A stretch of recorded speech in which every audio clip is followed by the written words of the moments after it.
So good afternoon, good evening, good morning to all of you. Welcome to this second edition of the Resilience Cafe on local leadership for disaster resilience. Very glad to have all of you here for this wonderful uh, afternoon here in Delhi.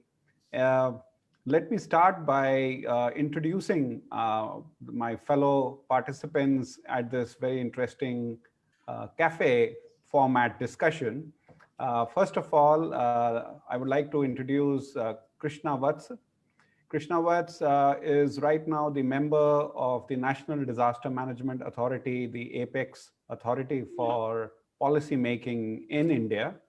Prior to joining the NDMA, Krishna Vats was actually the policy advisor for UNDP and has been involved in a number of emergencies around the world, focusing a lot on recovery. And I've had some very, very interesting, intense discussions on what has been the experience on recovery from around the world. Few of you may know him already. He started his career as a civil servant in government of Maharashtra as in charge of the Maharashtra Emergency Earthquake Rehabilitation Program way back in 1995. So he is very much a career disaster recovery specialist. And I'm very glad that he has joined us today for this very important discussion. Krishna ji, welcome. You can Thank switch you. on your camera, Krishna ji, if that's okay. We are all seeing you. Yes, thank you very much. Moving on, we also have Miss Daisy Silviavinas from Indonesia. Hello, Daisy. She is the founder for the Unspoken Ministry, which is a non-governmental organization. So don't get misled by the word ministry in the name. She is very much on the lead for working for people with the hearing impairment across Indonesia. She was a celebrated local leader in our Asian Local Leaders Forum for Disaster Reduction in 2018 that was held in the AMCDRR in Mongolia. And of course, the way I know her and I discovered for the first time when I met her, she started working for people with hearing impairment, especially those that get they're unable to hear tsunami warnings. And in a country like Indonesia, where she has been working tirelessly, this is an important setback to a system that otherwise is supposed to be very robust. And because of her efforts, today there is enormous change in the way tsunami warnings and other disaster warnings are communicated to communities across the vast and complex country like Indonesia. And of course, it has more than its fair share of disasters, as we all know. And third, we have my dear friend Animesh, who's officer in charge and also the deputy in charge for the UNDRR Bangkok office for the Asia Pacific. He has been in UNDRR both in Bangkok as well as in Nairobi, handling regional affairs, and he was also seconded by the UN as advisor to the government of Ethiopia on policies related to climate change adaptation. So he is a young leader, but has held very senior positions in the UN, which speaks about his capacity and his ability to be able to work with governments as well as civil society players such as us, and of course, a whole diverse range of actors across Asia Pacific. So thank you very much to all speakers who are joining and to all of you who are joining us on Facebook Live through this event. We are very grateful to Daisy to also have invited Miss Valenta from Indonesia. She is providing us the sign language interpretation primarily for the audience in Indonesia. So thank you very much, Miss Valenta, for joining us and helping us on this process. The topic for today is local leadership, which seeds, and seeds as part of the Asian Disaster Reduction and Response Network has been promoting actively as a response to the global efforts towards empowering local communities, and in both in disaster risk reduction as well as in response. So part of the activities here has been is part of the larger activity approach of the ADRRN. And I'm glad that we have many of the ADRRN members from across Asia who have joined us today for this meeting. Also, as a background, and you would have seen that in the introduction, this refers to a recent publication that Animesh and I have worked on. It's called the Local Leadership for Disaster Resilience. You can download this copy from Prevention Web if you have not done so already. We will also make it available on the Facebook Live page. You can always visit us or write to any of us. This really forms the background of the work on local leadership. Of course, the question now is, whom are we talking about? Who are these local leaders? Local leaders, as we understand, are people who have individuals who have risen over their personal concerns, over their regular terms of reference, and really strive to bring about societal change through influencing behaviors, through influencing actions, and have inspired not just the communities they've served, but even generations at times. We are very fortunate to be joined by one such leader, Daisy, and we'll come to her and speak to her about her work in a moment. Also to say that sometimes local leaders are in formal positions like mayors or political leaders, but sometimes they are like school teachers, change makers at grassroots, who have the ability to influence a large number of people, especially at times of crisis or impending crisis. And that is the beauty of local leadership.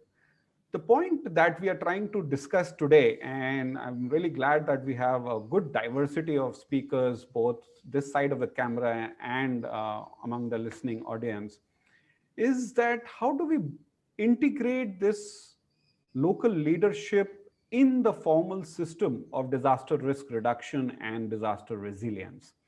We celebrate their work, we write about them, we write case studies, we speak about them, we invite them to conferences to speak from their heart, and that really inspires us. But there is very little effort that is done beyond processes, techniques and methodologies that can really take them along, that can really embrace this whole concept of local leadership.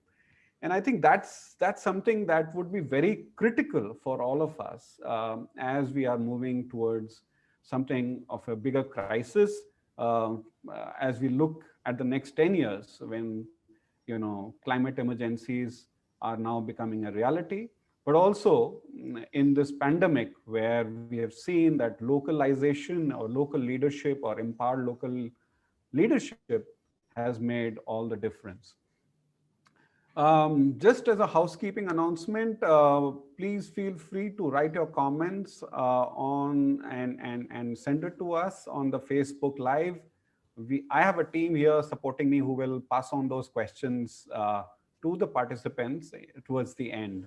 So we have about an hour to carry out this discussion. In another next 50 minutes, let's hear it more from the speakers. I've spoken enough. And so let me start with one open question to all the three speakers, and I'll request Krishna ji to go first, and then Animesh, and then Daisy. The question to you is,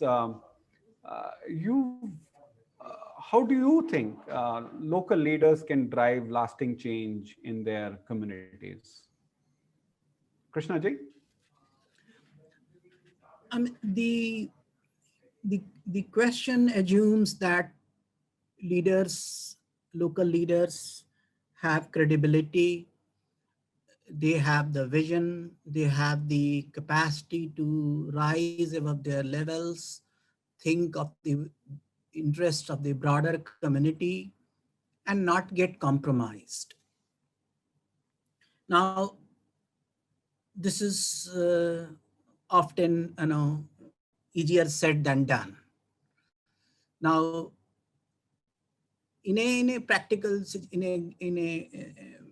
practical situation on the ground, there are two kinds of leaderships, that we deal with. One, the leaders you just mentioned, who who become leaders due to their ideas and um, and their vision of what it should be. And the second kind of leaders are those who occupy positions, the formal positions. They are mayors, or they are village heads, or they are people's representatives in the legislative assemblies. And I think those who are implementing a program, a disaster risk reduction program or a development program, they always look for leaders. They are looking for leaders largely because, one, it helps them reach out to the communities. Two, that it makes the conversation much easier, dialogue much easier. And three, that it also reduces the noise, and they could speak to the representative elements of the civil society with much greater ease and facility. So there is always an effort to develop leadership, and both formally and informally. And one of the signs of good governance is to develop leadership. Well, we find it difficult to talk to communities because there is no leadership. So it's important that the governments and the other agencies invest a little bit in developing the leadership. So even if when there is no leadership, they say, okay, let's find a leader and let's groom him or groom her. So it's becomes an essential precondition for developing and implementing a program. But then the problems start. The problem starts when the leaders do not follow the script, or they follow their own script, or they follow a script which is different from the community's script. So, and I can give you so many examples where, leaders followed their own agenda, and they did not always reflect that of the community's interests and priorities. I recall, when we were dealing with earthquake recovery in Latur and Usmanabad, we would deal with the sarpanchas, and they would be the leaders, and it was very, very important for us to get their agreement with the recovery and reconstruction program. And it used to be quite a negotiation, and it was important that we get their agreement. At the same time, we would recognize that it's not true that they are speaking for the entire community. Yeah. They are speaking for themselves, their narrow interests, their own communities, within the village or within the city. So it's not a simple and straight discussion. While you must have a discussion with the leadership, you should also find ways of having direct contact, direct outreach to the communities, so that you make sure that no one is excluded, and the particularly the weaker sections of the society, the women, the people who don't have voice, or the people who are left behind, they are also included in the program, because generally the leaders represent the dominant group, and they are not always representative of the entire section. Yeah. So it's you definitely tend to rely upon leadership, but you need to go beyond leadership if you want really to do justice to to development and implementation of a program. That's a good But point. That's a good yeah, point, Krishnaji. I think this is a double-edged sword in some sense. And while we do see the positive benefits, we can sometimes get into a trap where their own personal agendas can start dominating and misrepresenting communities' agendas. So I'll come back to you on the how and how did you, through your experience, yeah. address that. But before that, let me hear from Animesh. What do you think, Animesh?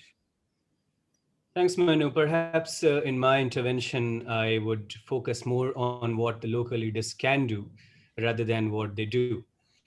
In context of what they can do, and we have a lot of evidence from across the region, they are best placed to understand both the needs of their communities and ensure that no one is left behind. And these are the two essential components that build resilience and lasting change. There is a diversity of leadership at the local level in terms of gender, age, disability, which is often missing at higher levels of the government, and hence the local leaders become the conduits for inclusiveness. And local leaders can also use their knowledge of their communities to be responsive to the community's needs. For example, sex, age, and disability disaggregated data is rarely captured well at the national level. However, local leaders often have these information at their fingertips, which helps to aid the decision making as well as to inform programming in service to the communities. And finally, local leaders are often driven by a sense of purpose and set an example with their lives, and hence connect better with their communities. And often, we sitting at the policy level bank on them as the local leaders to ensure that whatever we do, the policies that we generate and urge the governments to implement, are often backed by the evidence, which is much needed, but often come from the grassroots level, and the local leaders become the medium to disseminate that information. So those are some of the key points I would kickstart the discussion with, and then the how part of it we can touch back on in the subsequent discussion. Sure, Back to you. sure, sure. No, thanks for laying out that canvas and the different ways in which we can tap into local leadership. Uh, so I think this, as a governance framework, you've laid out, the possibilities that are there, and we'll come back again, as you said, on the how. So Daisy, you are a local leader yourself. What do you think? Okay, well, as the frontliners in the community, of course, as local leaders, we know the need of the community, and we know what challenges are there in the community. So, of course, by collaborating with many parts, many partners, with governments, with other NGOs, any parties, we can try to figure out or try to find the solutions among all the challenges that we face in the community. And because we are among the communities, we know how to make all the programs sustainable, not merely programs which maybe you can see in the maybe in the media or maybe in the government's list of programs or in our own programs, but it is applicable, and the impact of that program really felt by our communities. So as the beneficiary of the programs, of course, there must be some changes in our community, and that changes must be sustainable. So yeah, it's very important to make sure that we keep on updating the changes in the communities regarding what the needs come up from certain situations, even from unexpected pandemic like currently. Yeah, we have to figure out what needs come up from the communities because of the situation, the rapid changes of this situation. And as local leader, we have to be proactive. Yeah. We cannot wait. We cannot wait for maybe for government to come and say, hey, what you need here? What do you need here? What's your community needs? We should be proactive, find out what the community needs, and then make the needs known. Make the needs known. because yeah, as we know, our government, they are taking care of local and national issues. They cannot just pick up every issues or every needs in the communities. So we try to be more proactive in doing all the programs, in meeting all the needs of our communities as frontliners. That's what we are doing. Great. No, I can understand. And, I think this point around ensuring sustainability of actions is something that local leaders are very uniquely placed to perform. And that is something that I would think is very, very unique to empowered local leadership. So just moving on this discussion, Krishna ji, back to you. You've been a strong advocate of owner-driven reconstruction approaches as part of disaster recovery, and as you know, you've of course worked extensively in Maharashtra after the Latur earthquake, but also in many other parts of the world. Most recently, we have had some good coffee table discussions on the Nepal recovery project after the 2015 Gorkha. And this publication that we have tried to capture some of the informal leaders. There is one, of course, from Nepal, but also there is one very interesting local leader from Japan, from Tohoku, a survivor of the 2011 earthquake and tsunami, Kenichi Kurosawa, and how he actually wasn't an appointed leader, wasn't really in charge of any institution. All he did was he took up a, a wasted plank of wood and put it outside his devastated house in the city of Ishinomaki, and wrote a simple sign: pull together, let's pull together Ishinomaki. And that little act of his actually inspired people, the local community, to come together. Now, where do you place such a local leader in a formal recovery kind of program? How do you how do you bring these local leaders in that kind of a designed approach to owner-driven reconstruction? Of course, knowing very well the limitations that local leaders present. Krishna ji? Yeah. Leaders come up organically, and it's very important that we look at that organic connection. You look at Yes. the community very closely and see which part of the community can really bring up that leadership. Yes. So, there would be young people, there would be educated people, there would be people who are well exposed, and there are people who have some moral standing. And I think, if you survey it closely, you would be able to identify some of these, important qualifications, which you could, which are reflected in certain individuals. And perhaps if you are working with them, you are making them kind of informal representatives of the community. Over a period of time, they recognize their role, their responsibilities, and they assume certain responsibilities also. Uh, and that's one way of grooming the leadership.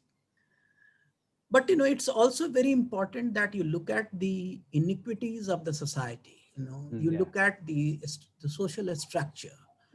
How is the society organizes itself? When you look at any society, and you find that the most of the leaders, they are informal, formal, and most of them come from relatively well-off sections, affluent sections of the society. There are not many leaders who come from the weakest part of the society. There are not many leaders who represent women, or minority groups.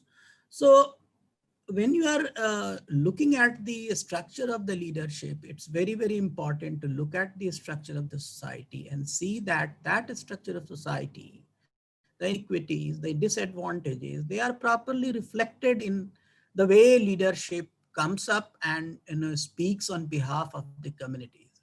So they should really represent the entire community, and they should be inclusive in their approach, not that they should be dominant about it. Second thing I think very, very important is this, that how do they conduct their dialogue with the important stakeholders. I mean, in the context of disasters, I would say that a very confrontational dialogue does not take you very far. Yeah. Whereas a dialogue which is based on mutual understanding, some uh, necessary give and take, some workable arrangements, that really helps the development and implementation of a program on the ground. But if you get stuck on very smaller issues, then you find that the program is not moving ahead. And a whole lot of recovery programs or even disaster risk reduction programs have suffered heavily on account of this.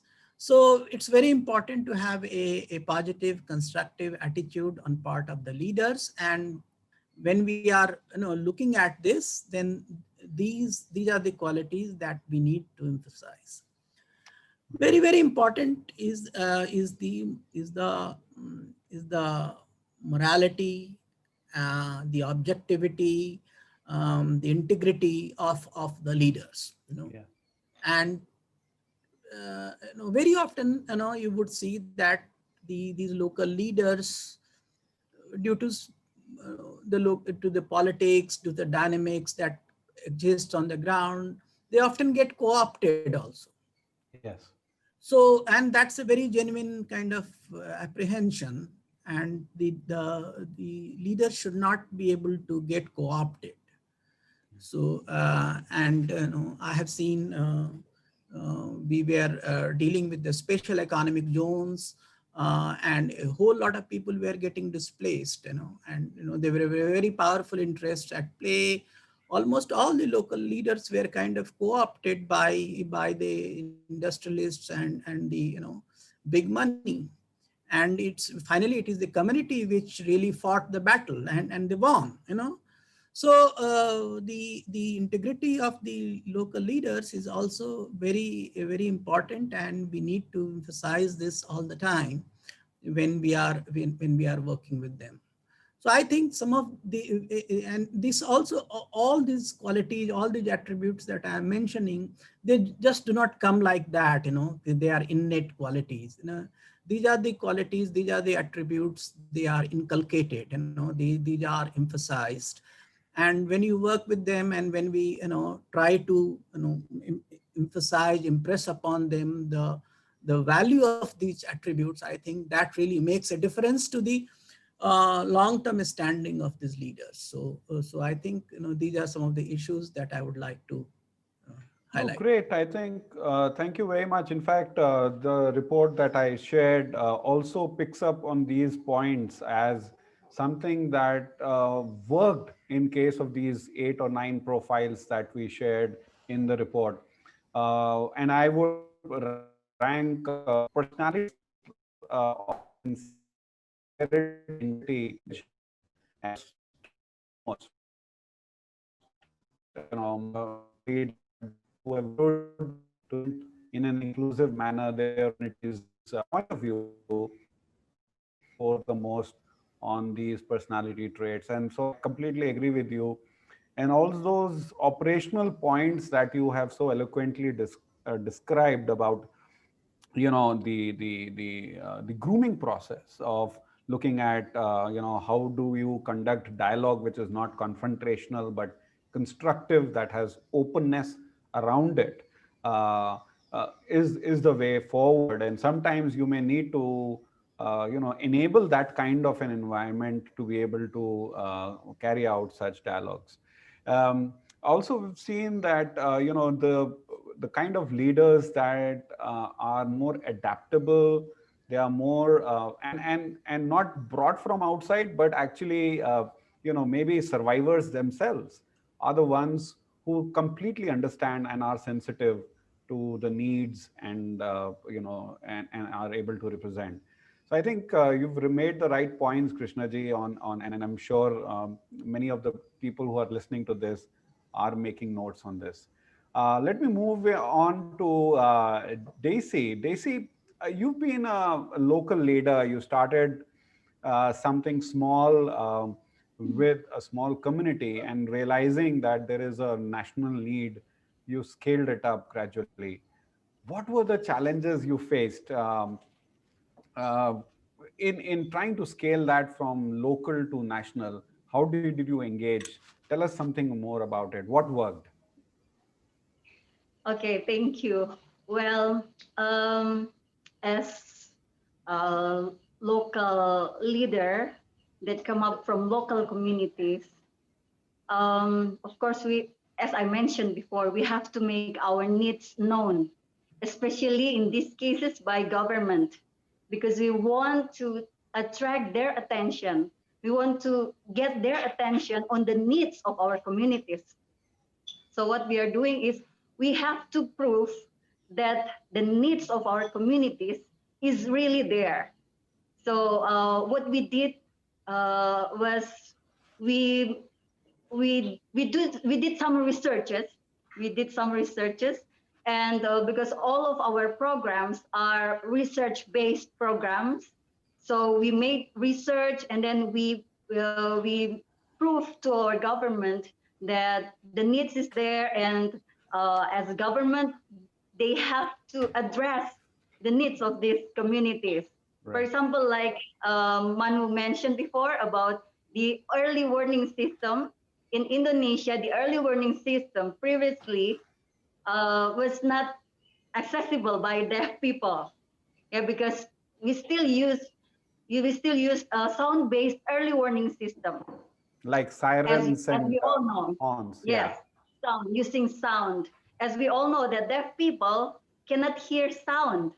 Yes. So the early warning system is not accessible by deaf people. But we cannot just say that. We have to prove it. So we make um, scientific research on that, and we try to get the government's attention by going to the government and then present our findings and recommendations. So when they first saw our findings and recommendations, they were like, wow, okay, so this is happening now. We never knew about this before. So yeah, it's important, of course, to make the needs known. And then we cannot just say and go and say, hello, there is a need there. We have to prove it and scientifically proven.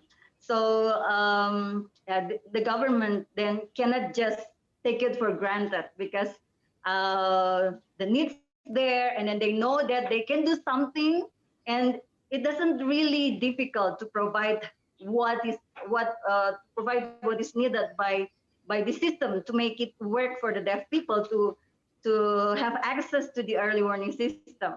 That's only one of the examples. There are so many programs that we make, and all the programs are research based. Yeah, so it's undeniable.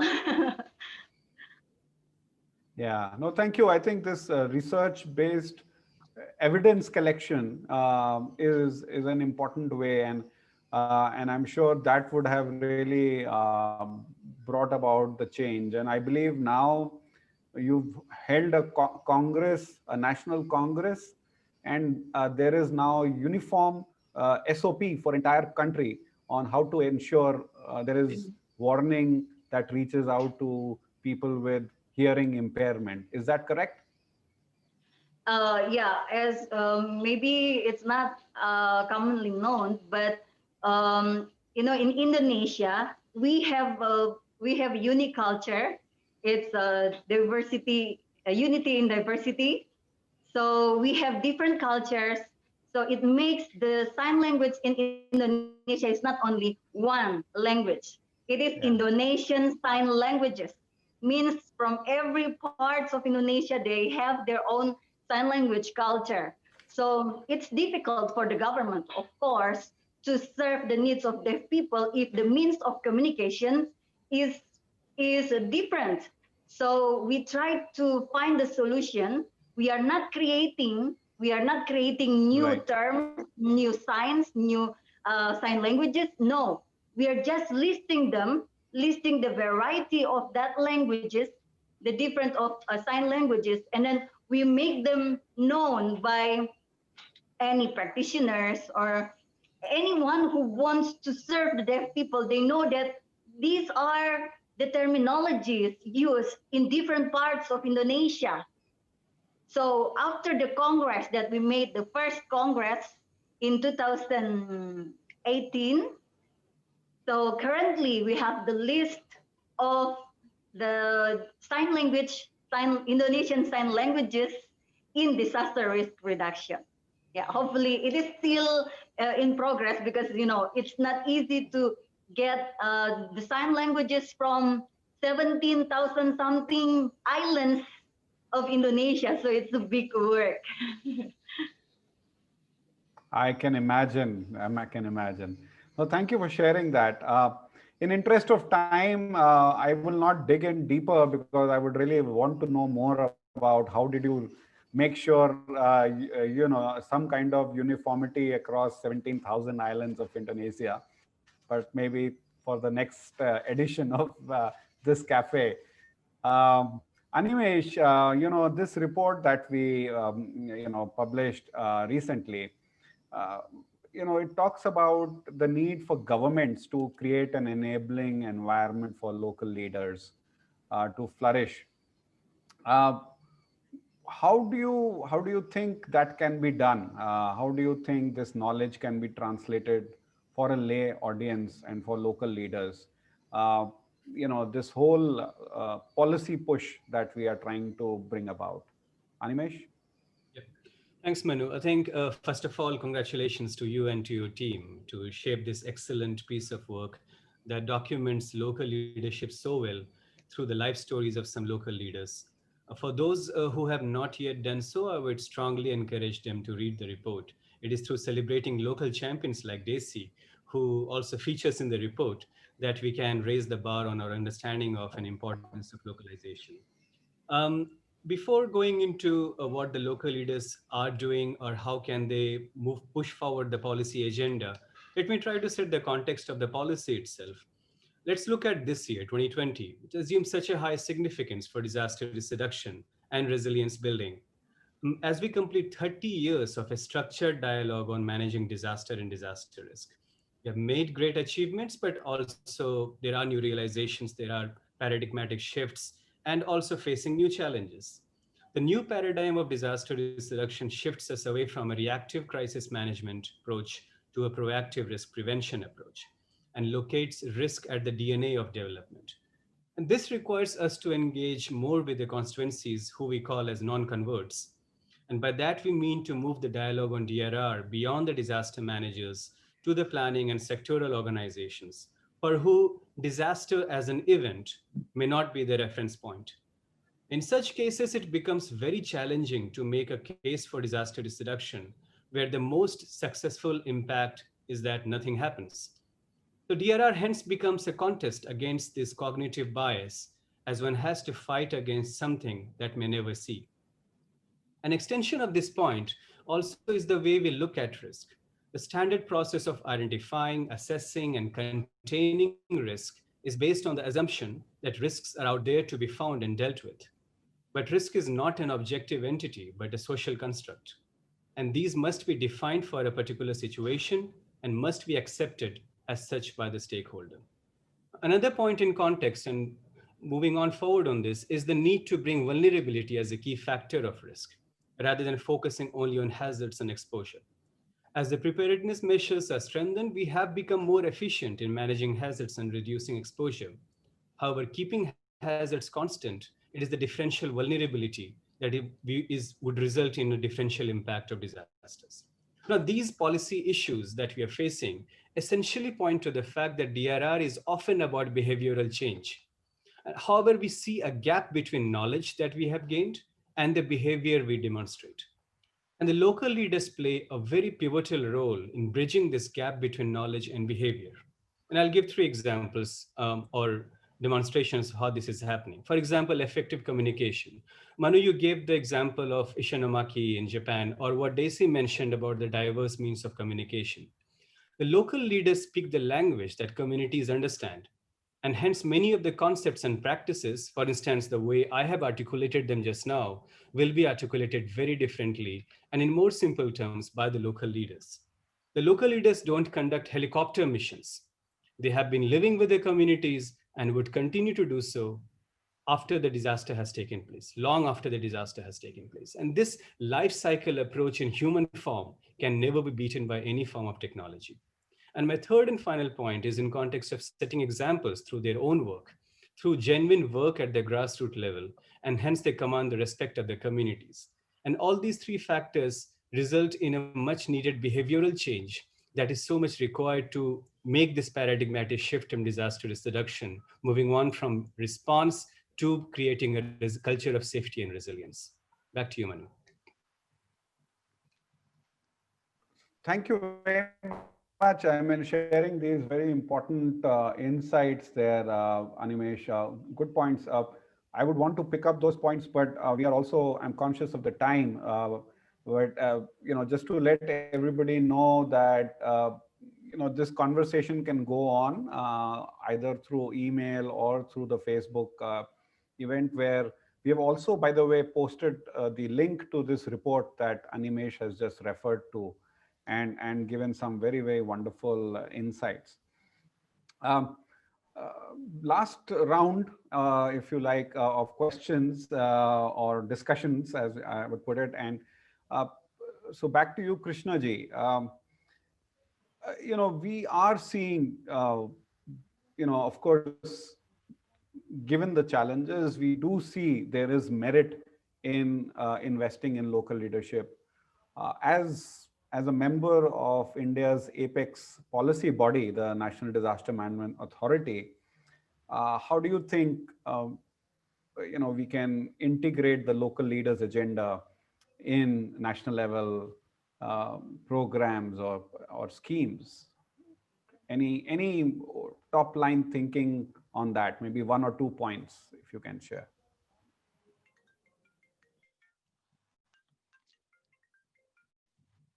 I think the most important enabling mechanism for developing the local programs and local leadership is to provide resources at the local level, which means that you set up certain financial mechanisms through which we are able to support these programs. Risk reduction or risk management at the local level requires a culture of support, and that support should extend to both the financial as well as the technical aspects. And as NDMA, as the apex organization, I would definitely like to have mechanisms through which we can support a whole lot of local level interventions, which really bring a culture of awareness, a culture of risk reduction, and a culture of information among the people. So I would encourage setting up hundreds of such programs across the length and breadth of the country, which involves leaders, but which also throws up local level leaders. It's a long-term investment, because it's not just about developing the local leaders. Tomorrow they are going to be the national leaders. Right.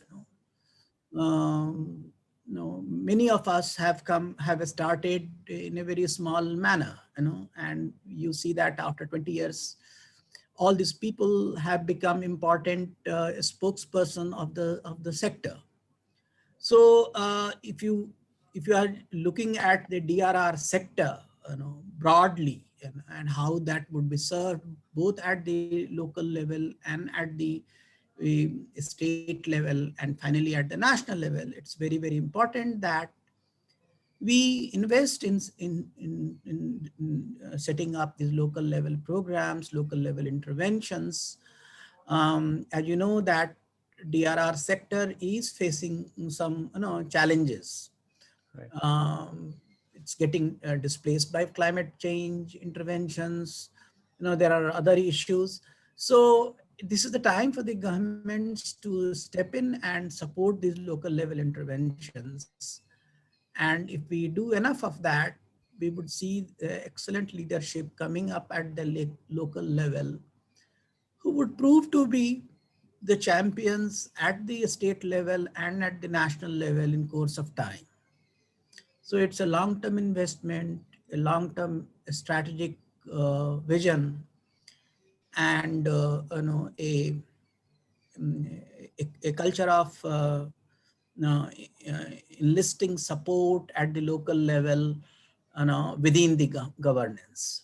So these are some Great. of the No, I interventions think that would make it decisive. very relevant and very encouraging, Krishna ji, on making this part of program design. To consciously Yes, make an yes, investment yes, on nurturing local yes. leadership, because that would kind of sustain whatever we plan for as an investment, as a intervention in communities. Just moving on. I mean, So just to finish this part, it's also important that leadership, local leaders also prove themselves at the level of interventions, at the level of programs. Just absolutely. not become leaders by way of speaking something nice and good.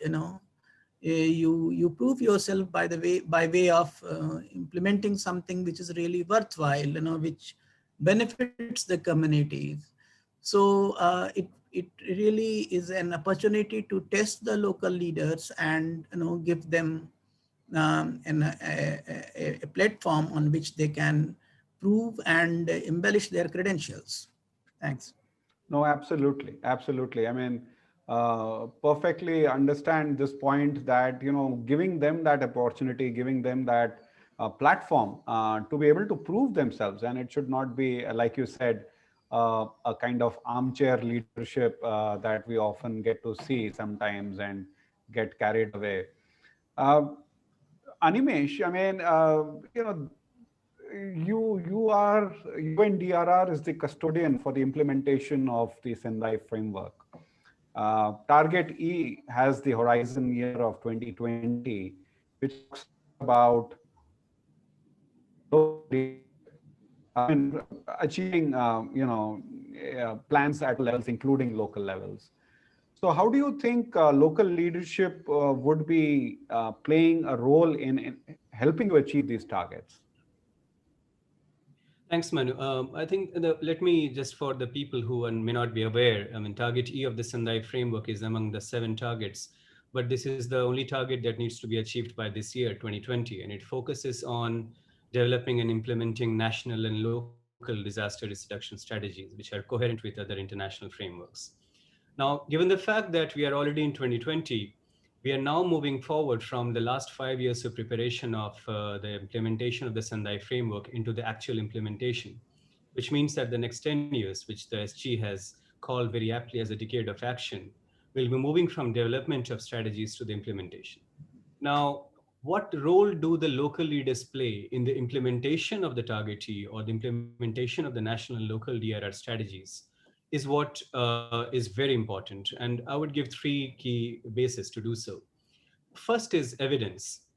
I mean, it was pointed out earlier as well, and Daisy also mentioned that the needs of the communities are never absolute.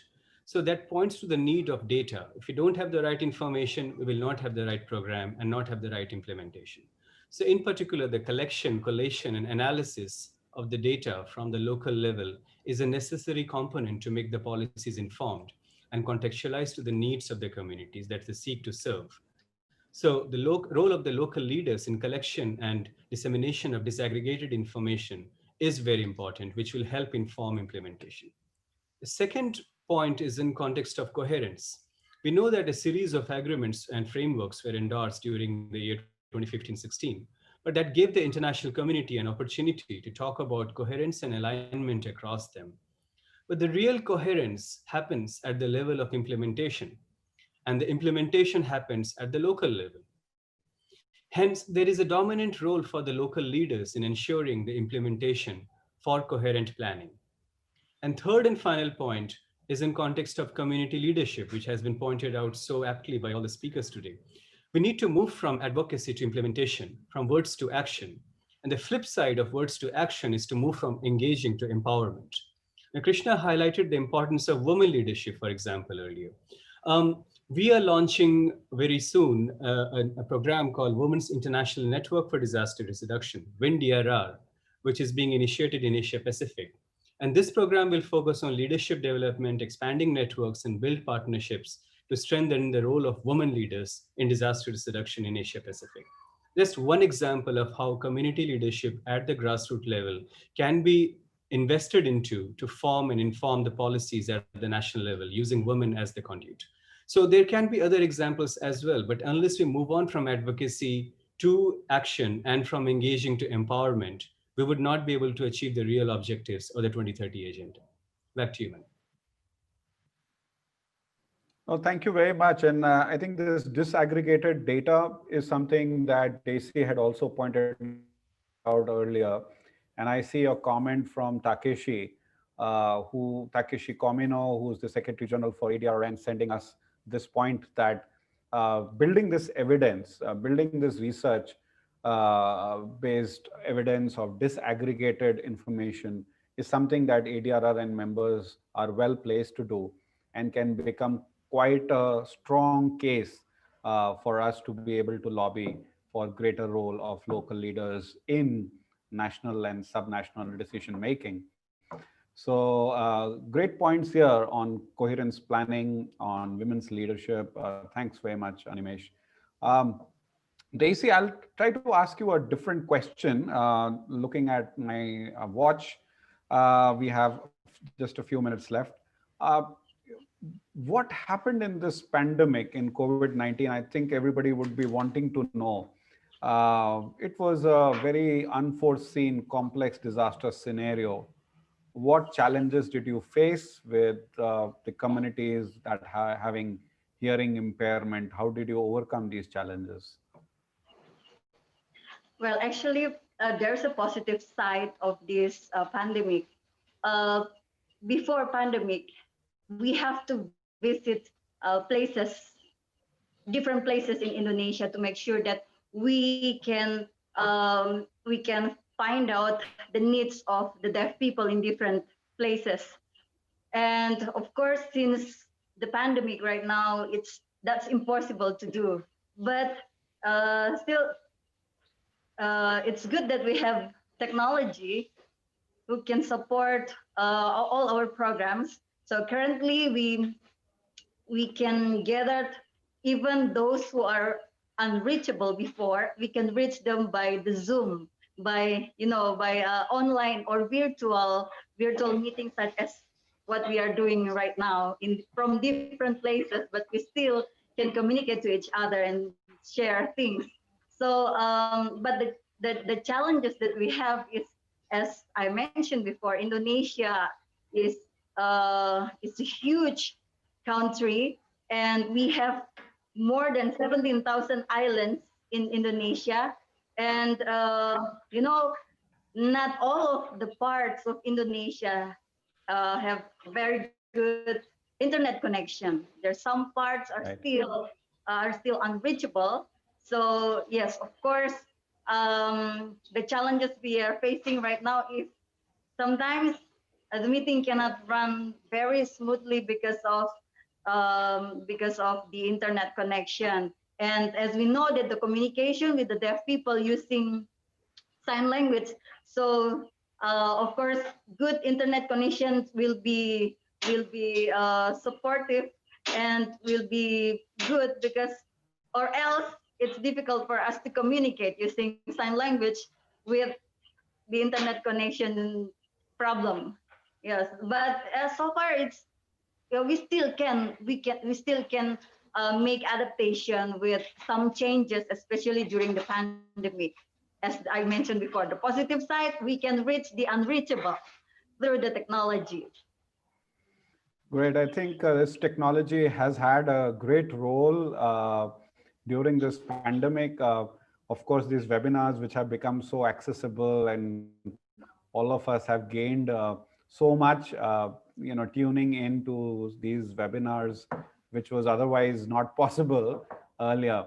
But yeah, I mean, I think using them for reaching out to the unreachable is something that we can really pick up on. We'll have to, of course, look at last mile connectivity in areas where, there is no internet, and that can be a complementary kind of add-on to existing ways and approaches. Uh, we don't have time for too many questions, but there is one question that has come in about, uh, how do we sustain the actions of local leaders well after the external support ends? So, I mean, here the presumption is that as long as there is, an external aid agency coming and supporting, you get good proactive participation of the community, of the local leaders. But when it ends, how do you ensure it sustains? And what is the possible role for local leaders? Anyone would like to address this question?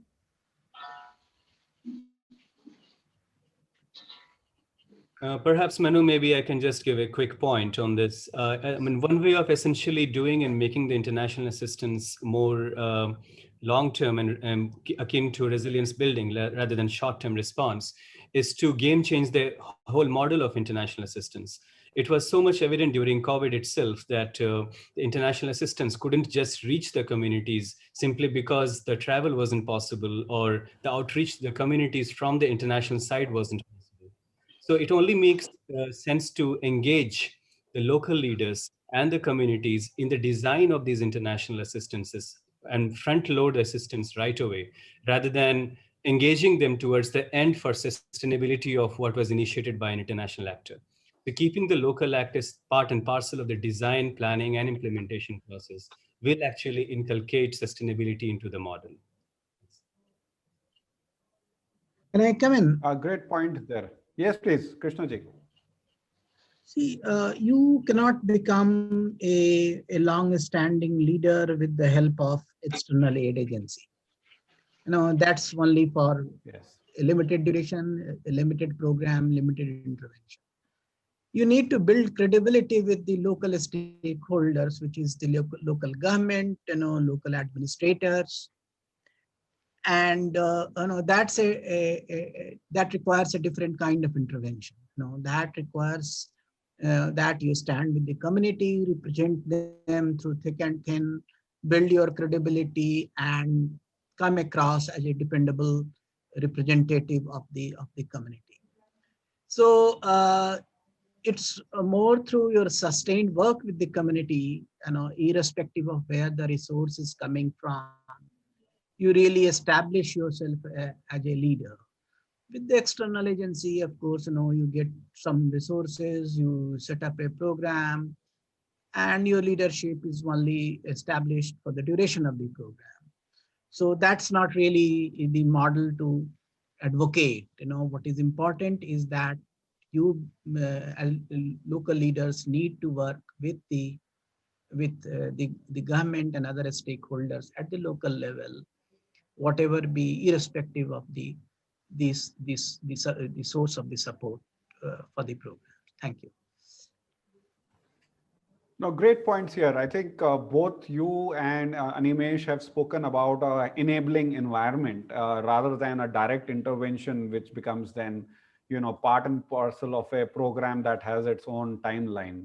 I think it points to the same direction. Great point there. And is there anything that you would want to add or suggest? Because a lot of people listening and watching us right now are people who are designing programs, who are at the front line of action.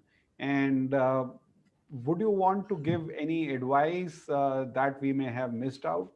Uh, Anyone? Any parting words? Stacy, yes, I see you Yeah, are Manu, unmuting yourself. I would Yes.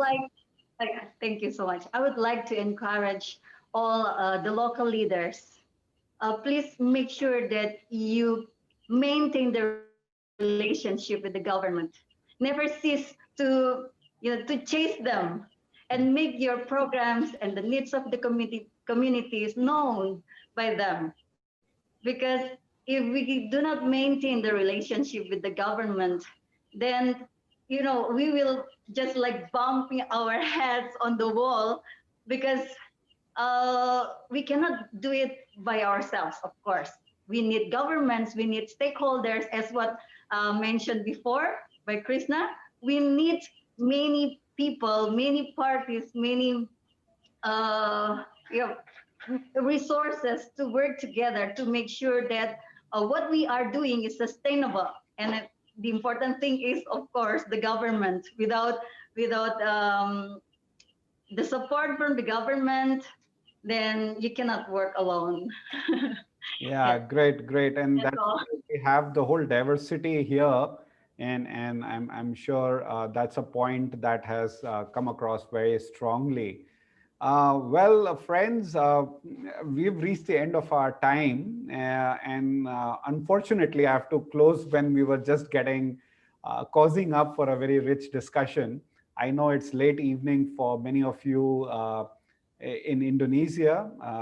So let me end by not trying to conclude, because this is something that I'm sure everybody has taken notes on. And if you really want to come back, the recording is available on the Seeds India website as well. So please feel free to reach out to know more about this. So let me just bring this to an end by and do that by first of all thanking Miss Valenta for so ably interpreting all that we've been discussing to the audience, particularly in Indonesia. So thank you very much, Miss Valenta.